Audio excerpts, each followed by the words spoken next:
Om Sri Aurobindo Mira, open my mind, my heart, my life to your light, your love, your power, in all things may I see the divine. ଆଜିର ଆଲୋଚନା ଶୀର୍ଷକଟି ଅଛି learn to smile, ହସିବାକୁ ଶିଖିବା। ଅନେକ କଥା ଆମ academic ସେସନରେ ଅଛି, ସେ ଗଣିତ ହଉ, ସାହିତ୍ୟ ହଉ, ବିଜ୍ଞାନ ହଉ, ସେଗୁଡ଼ିକ ସବୁ ଆମକୁ ବିଦ୍ୟାଳୟରେ ଗୁରୁମାନେ ଆମକୁ ଶିଖାଇ ଦିଅନ୍ତି ବା ଗୁରୁମାନଙ୍କ ସହାୟତାରେ ଆମେ ଅନେକ କଥା ସେଠି ବୁଝୁ, ଜାଣୁ, ଶିଖୁ। କିନ୍ତୁ ଏମିତି ଅନେକ କଥା ରହିଛି ଯେଉଁଗୁଡ଼ିକ ଆମେ ପ୍ରକୃତିରୁ ବା ବୟସ ବଢ଼ିବା ସଙ୍ଗେ ସଙ୍ଗେ ଯେତିକି ବୟସ ବଢ଼ୁଥାଏ, ଅଭିଜ୍ଞତା ଯେତିକି ଆସୁଥାଏ, ସେଇ ଅନୁସାରେ ଆମ ପରିବେଶରୁ, ପ୍ରକୃତିରୁ, ପରିବେଶରୁ, ଆମର ଭାଇ ବନ୍ଧୁ କୁଟୁମ୍ବମାନଙ୍କ ଠାରୁ ଏମିତି ଅନେକ କଥା ଆମେ ଆପଣା ଛାଏଁ ଶିଖିଯାଉ। କିନ୍ତୁ ଯେଉଁ ସ୍ମାଇଲ୍, ହସ, ଏ ହସିବାଟି ଏହା ଏପରି ଏକ ଯାହାକୁ ଆମେ କୌଣସି ଆମର ପୋଥିଗତ ବିଦ୍ୟା ଏହା ନୁହେଁ, ଯାହାକୁ ଆମେ ଅଧ୍ୟୟନ କରି ଶିଖିପାରିବା। ଏ ସମ୍ପୂର୍ଣ୍ଣ ଭାବରେ କନେକ୍ଟେଡ୍ ଟୁ ଦ ଡିଭାଇନ୍। ଭଗବାନଙ୍କ ସହିତ ହସଟି ଏଭଳି ଏକ ଅମୃତର ଧାରା, ହସଟି ଏଭଳି ଏକ ଆନନ୍ଦର ହେତୁ ବା ଏଭଳି ଏକ ସ୍ଥାନରୁ ସେ ହସଟି ଆସିଛି, ସେ ଆନନ୍ଦଙ୍କ ପାଖରୁ ଆସିଛି, ଯାହାକି ଏ ସଚରାଚର ଜଗତ ସେ ହସଟି ହିଁ ସମସ୍ତଙ୍କୁ ବାନ୍ଧି ରଖିଛି। ଫୁଲଟି ଯେତେବେଳେ ଫୁଟି ଉଠୁଛି, ତାର ସେଇ ପ୍ରସ୍ଫୁଟିତ ଫୁଲକୁ ଦେଖିଦେଲେ ଲାଗେ ଫୁଲଟି ଯେମିତି ହସୁଛି, ହସି ହସି ଯେମିତି ସେ କଥା କହିଲା ଭଳି ଲାଗୁଛି। ଫୁଟନ୍ତା ଫୁଲଟିକୁ ଦେଖିଦେଲେ ଆମ ଓଠରେ ମଧ୍ୟ ହସଟିଏ ଫୁଟି ଉଠେ। କିନ୍ତୁ ଏମିତି କିଛି ଲୋକ ଅଛନ୍ତି ଯେଉଁମାନଙ୍କୁ ଗୋଟେ ବିଷାଦିଆ ମୁହଁ ନେଇ ସେମାନେ ବଞ୍ଚୁଥାନ୍ତି। କାହା ମୁହଁରେ ସର୍ବଦା ହସଟିଏ ଲାଖି ରହିଥାଏ, ମୁକ୍ତା ମଣି ଯେମିତି ଝରି ପଡ଼ୁଥାଏ ସେ ହସରୁ। ଦେଖିବା ମାତ୍ରେ ଖୁସି ଲାଗେ, ସୁନ୍ଦର ଲାଗେ। କିନ୍ତୁ ଏମିତି କିଛି ବ୍ୟକ୍ତି ଥାନ୍ତି ଗୋଟେ ବିଷାଦିଆ ମୁହଁ ତାଙ୍କର, ଏବଂ ସେମାନେ ଆଉ ଅନେକ ବ୍ୟକ୍ତି ଯେଉଁମାନେ ମ୍ୟାଟେରିଆଲ ଲାଇଫରୁ ସୁଖ ଖୋଜି କେବଳ ତାଙ୍କ ମୁହଁରୁ ସେ ସୁଖ ଖୋଜି ହସଟି ଲିଭିଗଲାଣି। ହସିବା ଦ୍ୱାରା ଜଣେ ଯେହେତୁ ନିରୋଗ ରହିପାରେ ବୋଲି ବିଜ୍ଞାନ କହୁଛି, ତେଣୁ ସେଇ ସୁଖ ଖୋଜୁଥିବା ମଣିଷମାନେ ଯେଉଁମାନେ ମ୍ୟାଟେରିଆଲ ଲାଇଫକୁ ନେଇକରି ଏତେ ବ୍ୟସ୍ତ, ସେମାନେ ହସ ତାଙ୍କ ମୁହଁରୁ ଲିଭିଗଲାଣି, ନିରୋଗ ରହିବା ପାଇଁ ସେମାନେ କ'ଣ କରନ୍ତି, ଲାଫିଂ କ୍ଲବକୁ ମଧ୍ୟ ଯାଆନ୍ତି। ଏବଂ ଆମେ ପଢ଼ିଛେ ଲକ୍ଷ୍ମୀପୁରାଣରେ ଅଛି ଯେ କଥା କହୁ କହୁ ସବୁବେଳେ ଯେ ହସେ, ଯେଉଁ ବ୍ୟକ୍ତି, ଯେଉଁ ନାରୀଟି କଥା କହୁ କହୁ ସବୁବେଳେ ହସେ, ସେ ସ୍ଥାନରୁ ଲକ୍ଷ୍ମୀ ଛାଡ଼ି ଚାଲିଯାନ୍ତି। କିନ୍ତୁ ଯେଉଁ କଥା କହୁ କହୁ ସବୁବେଳେ ହସିବା ଏବଂ ଇଏ ଯେଉଁ ହସ କଥା ଆମେ ଆଜି ଆଲୋଚନା କରିବାକୁ ଯାଉଛେ, ଏ ହସ ଭିତରେ ଅନେକ ପାର୍ଥକ୍ୟ। କଥା କହୁ କହୁ ଟିକେ କଥାରେ ଯେଉଁମାନେ ହସି ଉଠନ୍ତି, ବେଢଙ୍ଗିଆ ହସଟି, ସେ ହସ କଥା ଏଠି କୁହାଯାଉ ନାହିଁ। ସେଭଳି ଯେଉଁମାନେ ହସନ୍ତି ତାଙ୍କୁ କୁହାଯାଏ ଏମାନେ ଗୋଟେ ଲକ୍ଷ୍ମୀ, ହତଲକ୍ଷ୍ମୀ ବୋଲି କହନ୍ତି। ଟିକେ କଥାରେ ବହୁତ ଗୋଟେ ହସି ପକାନ୍ତି, ସେ କଥା ଏଠି କୁହାଯାଉ ନାହିଁ। ଏବଂ ଆମେ ଦେଖିବା different types of loves with different emotions. ଅନେକ ହସ ରହିଛି। ଯେଉଁ ହସ ଯଦି ଆମେ କାଟାଗୋରି କରିବା, ଦେଖିବା ଗୋଟେ ହାପିନେସ୍, ଗୋଟେ ଜୟଫୁଲ୍ ହସ ଅଛି। ଆଉ ଗୋଟେ ଅଛି ନର୍ଭସ୍ ବା ସାଏ, ଗୋଟେ ଟିକେ ଗୋଟେ ନର୍ଭସନେସ୍ ଥିବ, ସେଭଳି ଗୋଟେ ହସଟିଏ ହସେ। when someone feels uncomfortable or anxious। ଆଉ ଗୋଟେ ଅଛି ଟିଜିଂ ବା ମକିଂ, ଅନ୍ୟକୁ ଚିଡ଼େଇଲା ଭଳିଆ ଗୋଟେ ହସ। ଆଉ ଗୋଟେ ହସ ଅଛି ପୋଲାଇଟ୍। ଆଉ କିଛି ହସ ଅଛି, ଆଉ ଗୋଟେ ହସ ସାଇଲେଣ୍ଟ, ନୀରବରେ ହସିବା। ଆଉ ଗୋଟେ ହସ ଫେକ୍, ପୁଣି ଅଛି ମିଷ୍ଟେରିୟସ୍ ଲାଫ୍। ଏମିତି ଅନେକ ପ୍ରକାର ହସ, ହି ହି ହେଇ ହସିବା, ହା ହା ହେଇ ହସିବା, ହେ ହେ ହେଇ ହସିବା, କିମ୍ବା ସ୍ମାଇଲିଂ, ନୀରବରେ ଧୀରେ କିନା ଟିକେ ହସିଦେବା। ଏସବୁ ବିଭିନ୍ନ ପ୍ରକାର ହସ ସବୁ ରହିଛି। ତେବେ ଆମେ ସ୍ପିରିଚୁଆଲ ପଏଣ୍ଟ ଅଫ୍ ଭ୍ୟୁରୁ ଆମେ ହସକୁ ବିଚାର କରିବା। ହସ କ'ଣ କରେ? A smile suggests many things. It is often a sign of inner victory over circumstances, a sign of strength, of confidence in the divine grace, the sign of an awakened soul. To be able to laugh and smile are a uniquely human phenomenon. And when the divine assumes a human form and gives to earth the gift of the smile divine, then a new hope and confidence enters the heart of a struggling humanity, that all is well and will be even better because the divine is here and has smiled upon us. A smile suggests many things. ଯଦି ଆମେ ହସ କଥା ଦେଖିବା, ଅନେକ ଏ ହସ ଭିତରେ ଅନେକ କଥା ରହିଛି। It is often a sign of inner victory over circumstances. ଯେଉଁ ଅବସ୍ଥା, ଯେଉଁ ଘଟଣା ଦେଇକିରି ଆମେ ଗତି କରୁଛୁ, ସେ ଦୁଃଖପୂର୍ଣ୍ଣ ଘଟଣାଟି ହଉ ପଛେ, ତା ଉପରେ ଇଏ ହେଉଛି ଗୋଟେ ବିଜୟ। ହସଟି ହେଉଛି ସେ ଯେଉଁ ବାହାର ବାହ୍ୟ ପରିବେଶ ଭିତରେ ବା ଗୋଟିଏ ବିକୃତ ପରିବେଶ ବା ଗୋଟେ ଦୁଃଖପୂର୍ଣ୍ଣ ପରିବେଶ ଅବସ୍ଥା ବା ଯେକୌଣସି ଘଟଣା, ସ୍ମାଇଲ୍ଟି ହେଉଛି ତା ଉପରେ ଗୋଟେ ବିଜୟ। ଏ ସାଇନ୍ ଅଫ୍ ଷ୍ଟ୍ରେଙ୍ଗଥ୍, ଗୋଟେ ଶକ୍ତି, of confidence the divine grace, ଭଗବାନଙ୍କ ପ୍ରତି କୃପା ପ୍ରତି ଅତୁଟ ବିଶ୍ୱାସ, ଦ ସାଇନ୍ ଅଫ୍ ଆନ୍ ଆୱାକେନ୍ଡ ସୋଲ୍, ଆମର ସୋଲ୍ଟି ଯେ ପ୍ରକୃତ ଆୱାକ ହେଇ ଉଠିଛି, ଜାଗ୍ରତ ହେଇ ଉଠିଛି, ତାର ଏକ symbol. And when the divine assumes a human form and gives to earth the gift of the smile divine, then a new hope and confidence enters the heart of struggling humanity. ଯେତେବେଳେ ଭଗବାନ କ'ଣ କରନ୍ତି, ଗୋଟେ Humane form ନେଇକି ପୃଥିବୀକୁ ଆସନ୍ତି ଏବଂ ଯେତେବେଳେ ସେ ଡିଭାଇନ୍ ସ୍ମାଇଲ୍ ଗୋଟେ ସେ ପ୍ରଦାନ କରନ୍ତି, ସେତେବେଳେ ଆମ ସମସ୍ତଙ୍କ ଭିତରେ ଗୋଟେ ନୂଆ ଆଶା ଆସେ, ଯାଏ ଗୋଟେ ବିଶ୍ୱାସ ଆମ ଭିତରକୁ, ହୃଦୟ ଭିତରକୁ ପ୍ରବେଶ କରେ। All is well and will be even better because the divine is here and has smiled upon us. ଭଗବାନ ଏଠାରେ ଅଛନ୍ତି, ଆମ ସହିତ ଅଛନ୍ତି। ତେଣୁ କୌଣସି ପ୍ରକାର ଯେହେତୁ ଭଗବାନ ଆମ ପାଖରେ ଅଛନ୍ତି, ସେ ଡିଭାଇନ୍ ସ୍ମାଇଲ୍ଟେ, ତାଙ୍କ ଯେଉଁ ଡିଭାଇନ୍ ସ୍ମାଇଲ୍ ସେ ଆମକୁ ପ୍ରଦାନ କରନ୍ତି। ଏବଂ ଏଇ ସ୍ମାଇଲ୍ ବିଷୟରେ ମା କ'ଣ କହୁଛନ୍ତି? ମାଇ ଡିଅର୍ ଚାଇଲ୍ଡ, କେମିତି ସ୍ମାଇଲ୍ର କେତେ ଶକ୍ତି ଅଛି, କେତେ ପାୱାର ଅଛି ସେ ହସ ଭିତରେ। ମା ଲେଖୁଛନ୍ତି, my dear child, let this year bring you the power to smile in all circumstances, for a smile acts upon difficulties as the sun upon the clouds. It disperses them. ମା ତାଙ୍କ ସନ୍ତାନ ପାଖକୁ ଗୋଟିଏ ନ୍ୟୁ ଇୟର୍ରେ ଏ ବାଣୀଟି ଲେଖୁଛନ୍ତି ଯେ ତୁମେ ଏହି ନୂତନ ବର୍ଷଟି ତୁମ ଏଭଳି ବର୍ଷଟି ତୁମ ପାଇଁ ଏଭଳି ଏକ ବର୍ଷ ହେଇକରି ଆସୁ ଯେ ତୁମର ହସ ସବୁ ଏଭଳି ଏକ ଗୋଟେ ଶକ୍ତିଶାଳୀ ବା ଯେଉଁ ପରିସ୍ଥିତି ତୁମ ଜୀବନରେ ଆସିବ, ସେ ସବୁ ଉପରେ ବିଜୟ ଲାଭ କଲା ଭଳି ହସଟିଏ ତୁମ ଓଠରେ ଥାଉ। କାରଣ ମା ଲେଖୁଛନ୍ତି, smile acts upon difficulties as the sun upon the clouds. ଯେମିତି ସୂର୍ଯ୍ୟ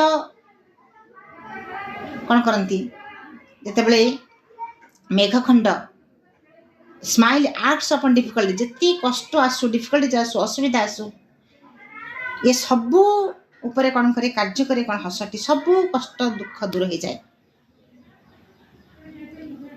ଯେମିତି ମେଘଖଣ୍ଡ ଉପରେ ସୂର୍ଯ୍ୟଟି ଥିଲେ ତାଙ୍କର କିରଣ ଯେମିତି ଚାରିଦିଗକୁ ବିଚ୍ଛୁରିତ ହେଉଥାଏ, ସେହିଭଳି ଭାବରେ ଏ ଡିଫିକଲ୍ଟିଜ୍ ମଧ୍ୟ ଯେଉଁ ହସଟି, ସେ ଡିଫିକଲ୍ଟିଜ୍କୁ ମଧ୍ୟ ସବୁକୁ ତାକୁ ଅତିକ୍ରମ କରିଦେଇପାରେ। ମା ଲେଖୁଛନ୍ତି, ୱିଥ୍ ମାଇ ଲଭ୍ ଆଣ୍ଡ ବ୍ଲେସିଂସ୍। ତାପରେ ମା ଲେଖୁଛନ୍ତି when you smile it makes the sun shine in my heart।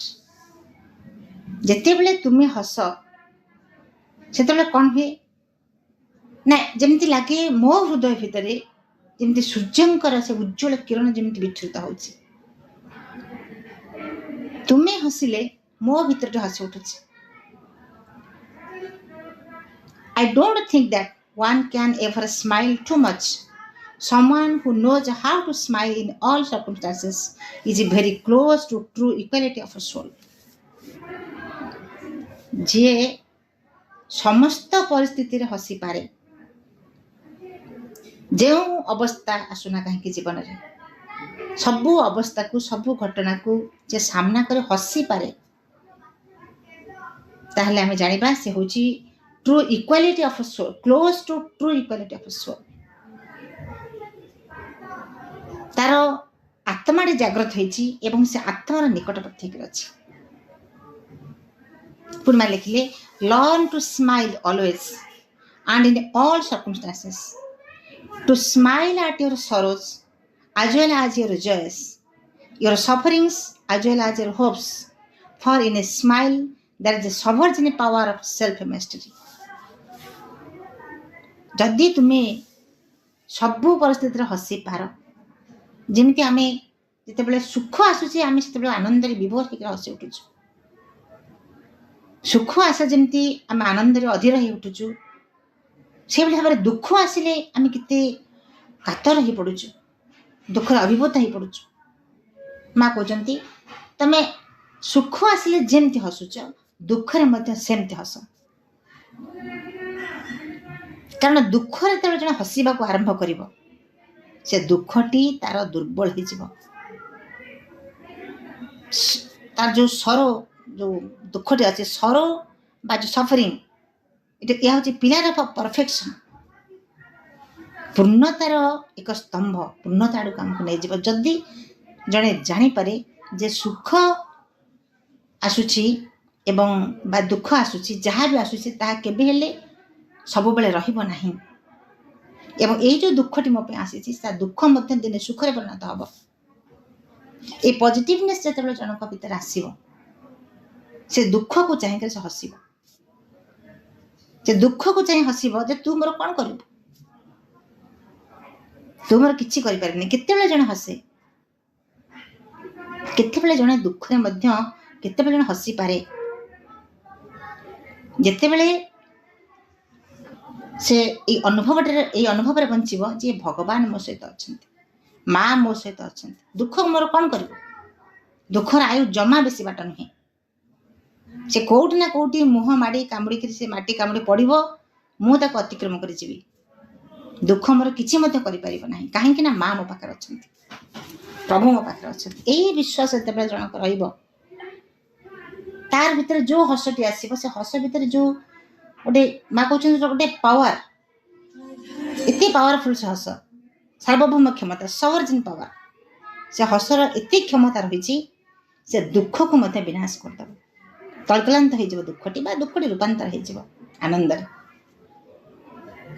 ଗୋଟେ ଜାଗାରେ ମା ଲେଖିଛନ୍ତି ଭଗବାନ ହେଉଛନ୍ତି ଅଜେୟ, ଭଗବାନଙ୍କର କୋଉଠି ମଧ୍ୟ ପରାଜୟ ନାହିଁ, ଭଗବାନଙ୍କର କେବେ ହେଲେ ପରାଜୟ ନାହିଁ। ତେଣୁ ଯେତେବେଳେ ଜଣେ ଭାବିବ ଯେ ଭଗବାନ ମୋ ସହିତ ଅଛନ୍ତି, ମା ମୋ ସହିତ ଅଛନ୍ତି, ମା କ'ଣ ପରାସ୍ତ ହେବେ, ମା କ'ଣ ପରମ ପ୍ରଭୁ କ'ଣ ପରାଜୟ ସ୍ୱୀକାର କରିବେ। ଶ୍ରୀଅରବିନ୍ଦ ମଧ୍ୟ କହିଥିଲେ, ଯେତେବେଳେ ଦୁଷ୍ଟ ଶକ୍ତି, ହିଟଲର ଶକ୍ତି ଯେତେବେଳେ ମାଡ଼ି ଆସୁଛି, ସେତେବେଳେ ପଚରା ଯାଉଛି ଯେ କୁଆଡ଼େ ଗଲା ଆପଣଙ୍କର ସେ ବିଶ୍ୱାସ। ହିଟଲର ବର୍ତ୍ତମାନ ଆକ୍ରମଣ କରିବାକୁ ସବୁ ପୁରା ସମଗ୍ର ୟୁରୋପରୁ ଏସିଆ ମହାଦେଶ ପର୍ଯ୍ୟନ୍ତ ସେ ମାଡ଼ି ଆସୁଛି, ସେତେବେଳେ ଆପଣ କ'ଣ ବିଶ୍ୱାସ ରଖିଛନ୍ତି। ସେତେବେଳେ ମା କହୁଛନ୍ତି ଯେ ତୁମେ କ'ଣ ଭାବୁଛ ଭଗବାନ ପରାଜୟ ସ୍ୱୀକାର କରିବେ ହିଟଲର ସାମ୍ନାରେ। ତେଣୁ କୌଣସି ପାୱାର, ହୋଷ୍ଟାଇଲ୍ ଫୋର୍ସ ତା କେବେ ହେଲେ ଜିତି ପାରିବ ନାହିଁ, ତା ନିଶ୍ଚିତ ଭାବରେ ପରାଜୟ ସ୍ୱୀକାର କରିବା ହିଁ କରିବ ଭଗବାନ ହିଁ। ଭଗବାନଙ୍କର ଶକ୍ତି ହେଉଛି ଅଜୟ। ତେଣୁ ଯେତେବେଳେ ଜଣେ ଏଇ ବିଶ୍ୱାସରେ ବଞ୍ଚିବ ଯେ ଭଗବାନ ମୋ ସହିତ ଅଛନ୍ତି, ମା ମୋ ପାଖରେ ଅଛନ୍ତି, ଯେ ଦିବ୍ୟ ଜନନୀ, ଯିଏ ଆନନ୍ଦମୟୀ, ସେ ଆନନ୍ଦର ଏକ ମନ୍ଦାକିନୀ ଧାରା, ସେ ମୋ ପାଖରେ ଅଛନ୍ତି, ମୋର ପୁଣି ଭୟ କରିବାର କ'ଣ ଅଛି, ମୁଁ କାହିଁକି ଦୁଃଖରେ ଅଭିଭୂତ ହେବି। ତେଣୁ ମା କହିଲେ, if you can always smile at life, life also will always smile at you. ତୁମେ ଯଦି ତୁମ ଜୀବନକୁ ଚାହିଁକି ହସିବ, ତାହେଲେ ଜୀବନ ମଧ୍ୟ ତୁମକୁ ଚାହିଁ ହସିବ।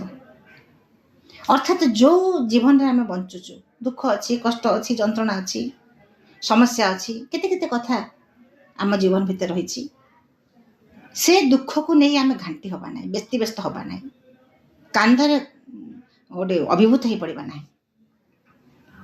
ସେ ଦୁଃଖ ହିଁ ସୁଖ ମୋ ପାଇଁ, ଯେଉଁ ଦୁଃଖ ମୋ ପାଇଁ ଆସିଛି ସେ ଦୁଃଖ ହିଁ ମୋ ପାଇଁ ସୁଖରେ ରୂପାନ୍ତର ହେବ।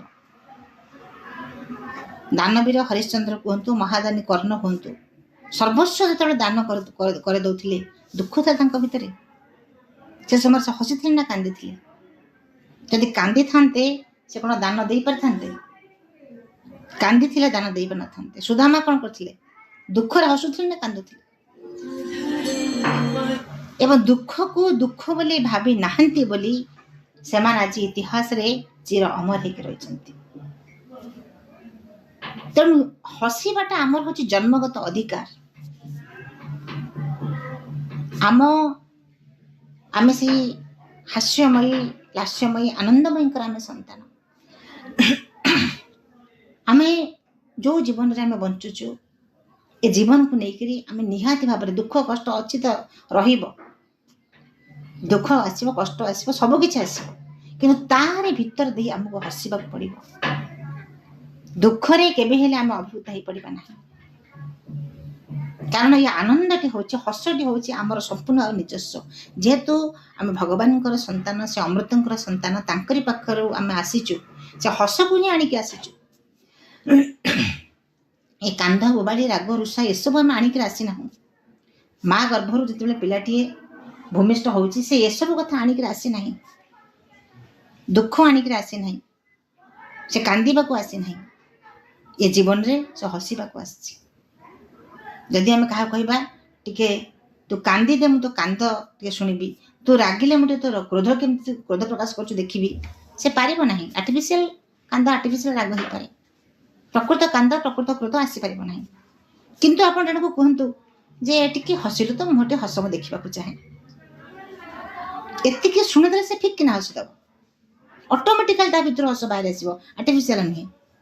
ତ ସୁନ୍ଦରିଆ ମୁହଁରେ ମୁଁ ଟିକେ ହସ ଦେଖିବା ପାଇଁ ଚାହୁଁଛି, ଏତିକି କହୁ କହୁ ତା ମୁହଁରେ ଚେନାଏ ହସ ଖେଳିଯିବ। ଅର୍ଥାତ୍ ସେ କାନ୍ଦ, ସେ ରାଗ, ସେ କ୍ରୋଧ, ସେ ଅଭିମାନ, ସେ ହିଂସା ଏସବୁ ତାର ନୁହେଁ, ତା ନିଜସ୍ୱ ହେଉଛି ହସ, ତା ନିଜସ୍ୱ, ସେ ସେଇଟିକୁ ଆଣିକିରି ଆସିଛି। କିନ୍ତୁ ଆମେ ଆମର ଯେତେବେଳେ ଆମେ ସମାଜରେ ବଞ୍ଚୁଛେ, ଯେଉଁ ବାଧା ବିଘ୍ନ ସବୁ ଆମ ପାଇଁ ଆସୁଛି, ସମସ୍ୟା ଆସୁଛି, ତାର ଭିତରେ ମଣିଷ ଏଭଳି ଭାବରେ ସେ ନିଜକୁ ଆବଦ୍ଧ କରି ରଖିଛି, ସେ ମୁକୁଳି ପାରୁନାହିଁ, କିମ୍ବା ସେ ଜୀବନକୁ ଚାହିଁ ହସି ପାରୁନାହିଁ। କେତେ ବଡ଼ କଷ୍ଟରେ ମୁଣ୍ଡ ବାଡ଼େଇ କାନ୍ଦ, ଓହୋ ଏମିତିଆ ଜୀବନ ମୋର, ଏମିତି ବିକଳିଆ ଜୀବନ ମୋର, ଏମିତି ଜୀବନ, ମୁଁ ଯେଉଁ ଜୀବନଟା ବଞ୍ଚୁଛି, ଯେଉଁ ଦୁଃଖରେ ବଞ୍ଚୁଛି, ଏମିତି ଭଲ କେହି ନାହାନ୍ତି, ମୋ ଏକା ସବୁଯାକ କଷ୍ଟ ମୋରି ଭାଗ୍ୟରେ, ସବୁଯାକ କଷ୍ଟ ମୋରି ଭାଗ୍ୟରେ, ସବୁ ଦୁଃଖ ମୋତେ ହିଁ ଭଗବାନ ଦେଇଛନ୍ତି।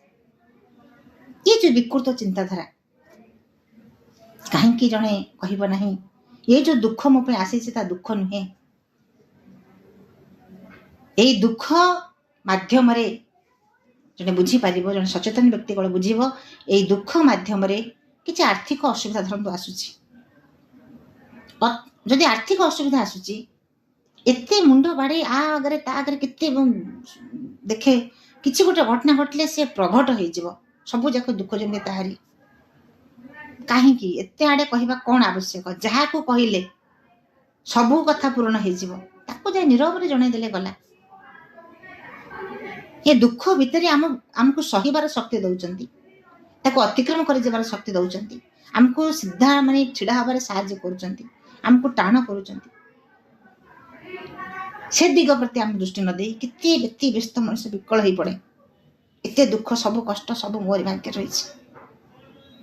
ତେଣୁ ଦୁଃଖକୁ ଆମେ ଦୁଃଖ ବୋଲି ମଣିଷ କେବେ ହେଲେ ଭାବିବା ଉଚିତ ନୁହେଁ।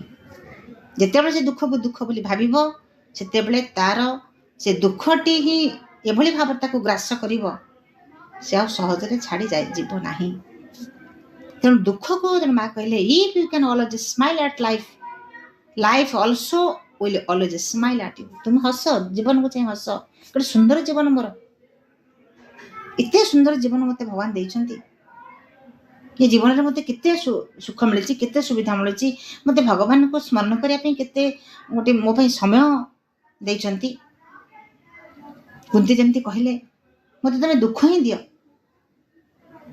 କାହିଁକି ଦୁଃଖ ଚାହୁଁଛ? ଶ୍ରୀକୃଷ୍ଣ ସେ କହୁଛନ୍ତି ମୋତେ ଦୁଃଖ ହିଁ ଦିଅ, ନା କାହିଁକି ଦୁଃଖ ଚାହୁଁଛ? ନା ଦୁଃଖରେ ଥିଲୁ ବୋଲି ତୁମେ ତ ପାଖାପାଖି ଥିଲ, ସଦାସର୍ବଦା ପାଖରେ ରହୁଥିଲ। ଆଜି ରାଜ୍ୟ ମିଳିଗଲା, ରାଜସିଂହାସନ ମିଳିଗଲା, ତୁମେ ଛାଡ଼ି ଚାଲି ଯାଉଛ। ତେଣୁ ମୋ ରାଜ ସିଂହାସନ ଦରକାର ନାହିଁ, ଆମକୁ ମୋତେ ଦୁଃଖ ଦିଅ, ମୁଁ ଏ ଦୁଃଖ ଭିତରେ ମୁଁ ତୁମକୁ ପାଇବି। ତେଣୁ ଯେତେବେଳେ ଜଣେ ସେ ଦୁଃଖକୁ ଆନନ୍ଦରେ ବରଣ କରିନେବ, ସେ ଦୁଃଖଟି ରୂପାନ୍ତର ହେଇଯିବ ସୁଖରେ। ପରମା ଲେଖୁଛନ୍ତି, ଟୁ ସ୍ମାଇଲ୍ ଆଟ୍ ଆନ୍ ଏନିମି ଇଜ୍ ଟୁ ଡିସ୍ଆର୍ମ ହିମ୍। ଜଣେ ଶତ୍ରୁକୁ ଦେଖି ଯଦି ତୁମେ ହସିଦେବ ତାହେଲେ ସେ ନିରସ୍ତ୍ର ହୋଇପଡ଼ିବ, ତା ହାତରୁ ଅସ୍ତ୍ରଟି ଖସି ପଡ଼ିବ। ଏଇଟିକୁ ଯଦି ଆମେ ଜୀବନରେ ଟିକେ ପ୍ରୟୋଗ କରି ବଞ୍ଚିବାକୁ ଶିଖିଯିବା, କାରଣ ସମସ୍ତଙ୍କର ତ କେହି ନା କେହି କାହା ସହିତ ଜୀବନରେ କଳି ଝଗଡ଼ାଟେ ହେଇଥିବ, କାହା ସହିତ ମନମାଳିନ୍ୟ ହେଇଥିବ, କେତେବେଳେ କେମିତି ଟିକେ ମନାନ୍ତର ବି ହେଇଥିବ।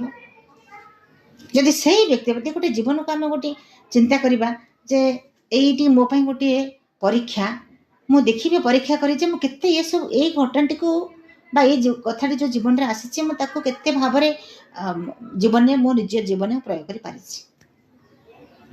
ତେଣୁ ଯିଏ ଆମ ପ୍ରତି ଗୋଟେ ଶତ୍ରୁ ମନୋଭାବ ପୋଷଣ କରିଛି, ବା ଆମର ଯାହା ପ୍ରତି ଶତ୍ରୁ ଭାବଟିଏ ମନ ଭିତରେ ରହିଛି, ବା ଗୋଟେ ଅସନ୍ତୋଷ ଭାବଟିଏ ରହିଛି, ତାକୁ ଟିକେ ଭଲ ପାଇବାକୁ ଶିଖିବା, ତାକୁ ଟିକେ ଭଲ ପାଇବା, ତାକୁ ଚାହିଁ ଟିକେ ହସିଦେବା। ଯଦି ସେ ଶତ୍ରୁକୁ ଚାହିଁକରି ବି ଯଦି ଆମେ ହସି ପାରିଲେ, ତାହେଲେ ପରୀକ୍ଷା କରି ଦେଖନ୍ତୁ ସେ ଶତ୍ରୁ ମଧ୍ୟ ମିତ୍ର ହେଇଯିବ। କାରଣ ଆମ ଭିତରର ସେଇ ଚେତନାଟି ତାକୁ ସୂକ୍ଷ୍ମରେ ଏଭଳି ଭାବରେ ତା ହୃଦୟକୁ ଟଚ୍ କରିବ, ସେ ବଦଳିଯିବ। ସେଥିପାଇଁ ତ ମାଙ୍କର ରୂପାନ୍ତର ଯୁଗ। ଆମେ ନିଜକୁ ଯେ ପର୍ଯ୍ୟନ୍ତ ରୂପାନ୍ତର ନ କରିପାରିଛେ ସେ ପର୍ଯ୍ୟନ୍ତ ଅନ୍ୟ କଥା ଚିନ୍ତା କରିପାରିବା ନାହିଁ। ତେଣୁ ଆମେ ହସିବା, ଜୀବନରେ ଯେତେ ଦୁଃଖ କଷ୍ଟ ଆସୁ ସେଥିରେ ଆମେ ହସିବାକୁ ଶିଖିଯିବା। ଅନେକ କଥା ଆମେ ଶିଖିନଥିଲେ ଆମେ ଶିଖୁଛେ। ଅନେକ କଥା ଯାହାକୁ ଗଣ୍ଠି କରିକି ଜୀବନରେ ବୋଝ ବୋହି ବୋହି ଗଣ୍ଠିଲି କରିକି ମୁଣ୍ଡେଇ କାନ୍ଧରେ ବୋହି ଚାଲିଥିଲେ, ତାକୁ ଆମେ ପରିତ୍ୟାଗ କରି ସାରିଲେଣି। ଅନେକ କଥାକୁ ଆମେ ପଛରେ ଛାଡ଼ି ଆସିଲେଣି, ପାହାଚେ ଆଗକୁ ଉଠିଲେଣି। ତେଣୁ ଏ କଥାଟି ମଧ୍ୟ ମା କହୁଛନ୍ତି, ଲର୍ନ ଟୁ ସ୍ମାଇଲ୍। ହସିବାକୁ ଯଦି ଆମେ ଶିଖିଯିବା ତାହେଲେ ଆମର ଆଉ କେହି ପର ବୋଲି ରହିବେ ନାହିଁ, ଶତ୍ରୁ ବୋଲି ରହିବେ ନାହିଁ, ସମସ୍ତେ ଆପଣାର, ସମସ୍ତେ ନିଜର।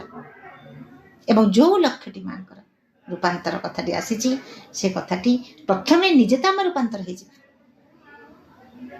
ଏବଂ ସେ ରୂପାନ୍ତରର ସେ ଭାଇବ୍ରେସନ୍ ଅନ୍ୟକୁ ମଧ୍ୟ ଛୁଇଁଯିବ। ଆଜି ସମୟ ହେଇଯାଇଛି, ଆସନ୍ତାକାଲି ମା ପୁଣି ଏଇ ହସ ବିଷୟରେ କ'ଣ କହୁଛନ୍ତି ଆମେ ଆସନ୍ତାକାଲି ପୁଣି ଆଲୋଚନା ରଖିବା।